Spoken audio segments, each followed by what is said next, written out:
Hi, this is Ron McCracken again. I wanted to make another video on the second anniversary of my sobriety. This makes 2 years, and I'll give Zeus some credit. Hey, Zeusy, look at the camera, buddy. Hey, yeah. He's just snoozing a little bit. But, yeah. Zeus is my best buddy and my emotional support dog. Uh, right, buddy? Yeah. Anyway, um, he's just waiting for me. We're going to eat in a little while here. So he's impatiently waiting for me.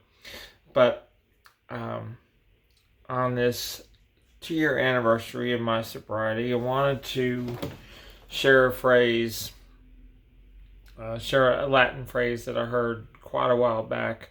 I think it's pronounced sine qua non. And roughly translated, it means an essential condition, or the way I heard it roughly translated was that without which there is nothing.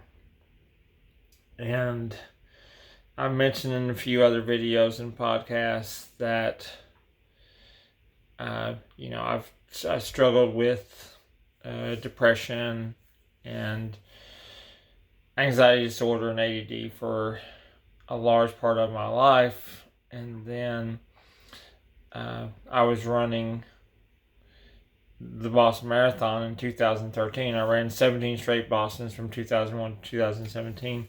2013, as everyone knows, that's when the Boston Marathon bombings happened. And that was the biggest turning point. Now, that made things a lot worse because that gave me PTSD. That made things a lot worse for a few years for me. And I really doubled down on heavy drinking and just living recklessly and kind of hell bent on destroying myself. But that was the shift in things. There was a clear delineation in life before the bombings and life after. I told my therapist that. And that's what eventually directly led me to finally getting therapy a few years later. My first therapist did not work out very well, but my second one did, that I found in August 2017. First one was in 2016.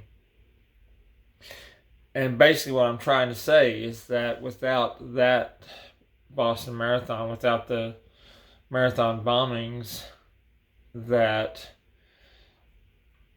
I know that I wouldn't be sober. I would still be drinking, probably excessively, because that's what I did. Alcohol was my drug of choice.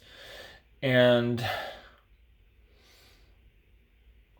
I would still be drinking, or certainly not have gotten therapy. And because of all that, there's a good possibility that I would be dead. And so that brings to mind another phrase, a quote from, I've shared this before, favorite quote from Nietzsche. Throw roses into the abyss and say, "Here's my thanks to the monster who throw roses into the abyss and say, here's my thanks to the monster who didn't succeed in swallowing me alive." And I just think that's a perfect description of where I'm coming from on that. That it nearly destroyed me, but it didn't succeed in swallowing me alive.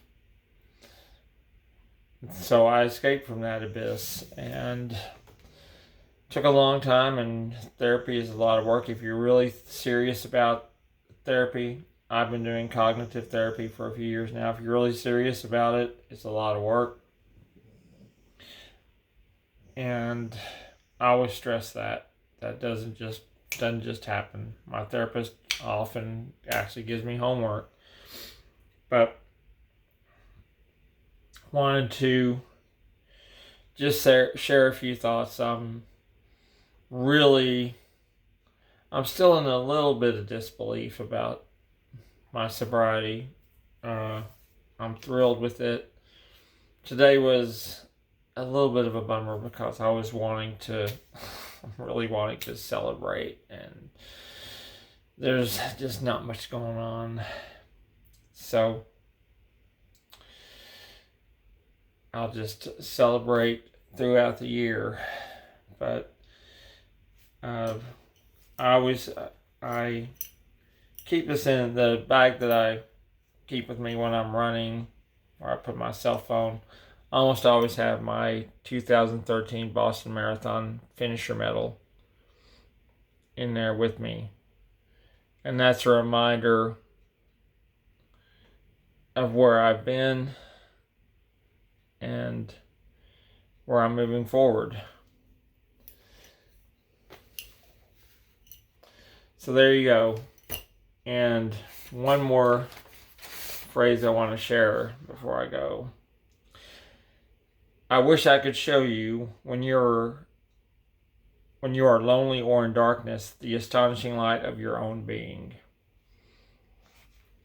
And, that's part of why I'm sharing my story that's the big motivation, is to try to help other people, because it can be, when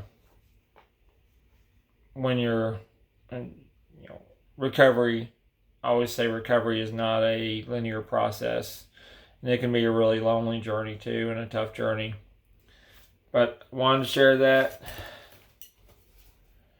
Boston Strong. And remember, we are luminous beings. All right, and Zeus. Hey, buddy, 2 years. Yeah, he's like, hurry up and fix some food. 2 years sober.